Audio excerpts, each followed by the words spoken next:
Friends, સ્વાગત છે તમારા બધાનું મારા રસોડામાં। તો અત્યારે ઉનાળાની સિઝનમાં દરેક ગૃહિણીની એક જ ચિંતા હોય છે કે બંને ટાઈમ શાક શેનું બનાવવું। કારણ કે અત્યારે ઉનાળાની સિઝનમાં શિયાળાની સિઝન જેવું શાકભાજી પણ નથી હોતું અને વધારે પડતું શાક પસંદ પણ નથી આવતું। તો હું તમારા માટે એક સરસ મજાના શાકની રેસીપી લઈને આવી છું અને ખાસ કરીને આ શાક છે 10 મિનિટની અંદર તૈયાર થઈ જાય છે। ફટાફટ આવી ગરમીમાં 10 મિનિટની અંદર શાક બની જતું હોય તો પછી બીજું શું જોઈએ, અને એકદમ સરસ ટેસ્ટી પણ બને છે। તો ચાલો મારી રેસીપી હું તમારી સાથે શેર કરીશ, પરંતુ તેની પહેલા મારી ચેનલ રીનાની રસોઈને હજી સુધીમાં સબસ્ક્રાઇબ ના કરી હોય તો જરૂરથી સબસ્ક્રાઇબ કરી લેજો। તો ચાલો શાક બનાવવું આપણે સ્ટાર્ટ કરશું। આ શાક બનાવવા માટે કેટલી વસ્તુ જોશે તે આપણે જોઈ લેશું। તો સમારેલી કોથમીર લીધી છે, ઝીણા ચોપ કરેલા ટમેટા લીધા છે, ડુંગળી ઝીણી આવી રીતના સમારીને લઈ લેવાની છે, ચોપ કરી લેવાની છે, અને વઘાર માટે તેલ, આદુ મરચાં અને લસણની પેસ્ટ લીધી છે, સિંગ ભજીયા છે, અને આવી રીતના 1 ગ્લાસ છાશ લઈ લીધી છે, અને બાકી જે આપણા રેગ્યુલર મસાલા હોય છે તે, અને થોડા સૂકા મસાલા પણ આપણે એડ કરીશું, જેમ કે સૂકું લાલ મરચું એવું। તો ચાલો શાક બનાવવું આપણે સ્ટાર્ટ કરશું। ફટાફટ 5 થી 10 મિનિટની અંદર જ આ શાક બનીને તૈયાર થઈ જાય છે। તો આવી રીતે એક પેનમાં આપણે તેલ ગરમ કરવા માટે રાખી દેશું। તેલ અત્યારે મેં 5 થી 6 મોટી ચમચી જેટલું તેલ લીધું છે। તેલ આમાં થોડું આગળ પડતું લેવામાં આવતું હોય છે, જેથી રસાવાળું એકદમ સરસ મજાનું શાક બનીને તૈયાર થાય છે। હવે તેલ ગરમ થાય પછી આપણે તેની અંદર આખું જીરું એડ કરીશું, 1 નાની ચમચી હિંગ લેશું, 1 સૂકું લાલ મરચું અને ચક્રફૂલ।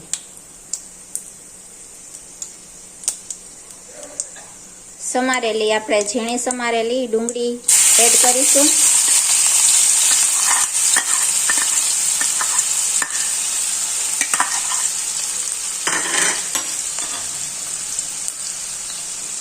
અને આદુ મરચાં લસણની પેસ્ટ છે તે એડ કરીશું,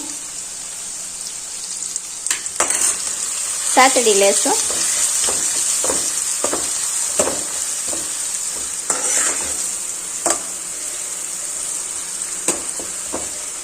ડુંગળીને થોડી વાર સતળાવા દેશું, એ પછી આપણે તેની અંદર ટમેટું એડ કરીશું।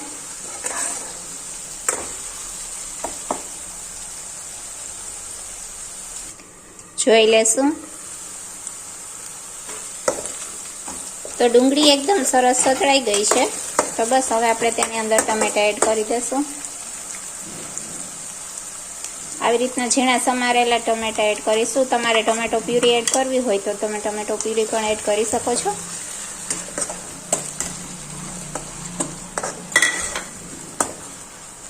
મિક્સ કરી દેશું। હવે આપણે બધા મસાલા આમાં એડ કરીશું। તો સ્વાદ પ્રમાણે થોડું મીઠું લેશું, 1 નાની ચમચી ધાણા જીરું પાવડર, 1 નાની ચમચી હળદર પાવડર,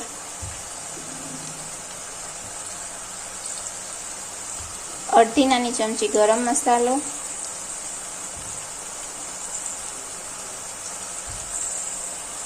અને લાલ મરચું પાવડર। હું અત્યારે લાલ મરચું પાવડર 2 નાની ચમચી લઉં છું। તીખાશ તમે તમારા પ્રમાણે વધારે ઓછી કરી શકો છો। બસ હવે બધા મસાલા મિક્સ કરી અને થોડી વાર આને ચડવા દેશું। ટમેટા ચડી જાય ને ત્યાં સુધી તેને આપણે ચડવા દેવાનું છે।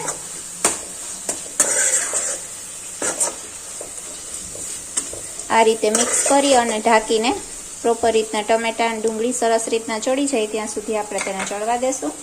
ફક્ત 2 મિનિટની અંદર જ એકદમ સરસ રીતના ચડી જશે।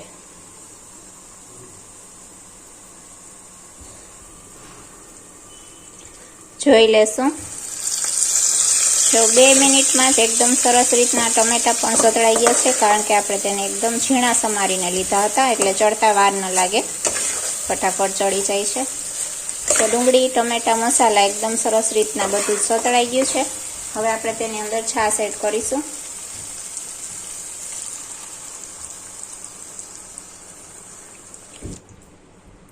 1 ગ્લાસ છાશ નાખી છે.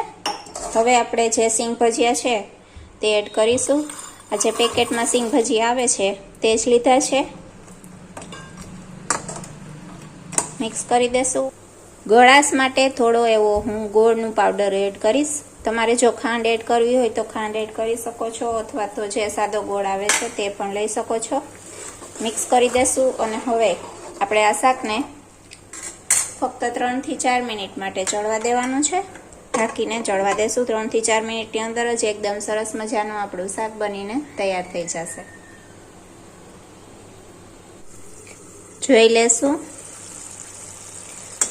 તો ફક્ત 2 થી 3 મિનિટની અંદર જ એકદમ સરસ મજાનું આ શાક છે તે ચડી ગયું છે. જોઈ શકો છો એકદમ સરસ મજાનું આપણું શાક બનીને તૈયાર છે. આવી રીતના રસાદાર આ શાક રાખવાનું હોય છે. બસ હવે આપણે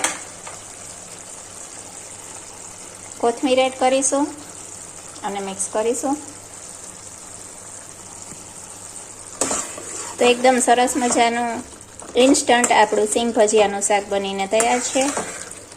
આ ઉનાળાની ગરમીમાં ફટાફટ શાક બનાવવું હોય અને એ પણ એકદમ સરસ ટેસ્ટી, બધાને પસંદ આવે એવું, તો એક વખત આ શાક બનાવીને જરૂરથી ટ્રાય કરજો.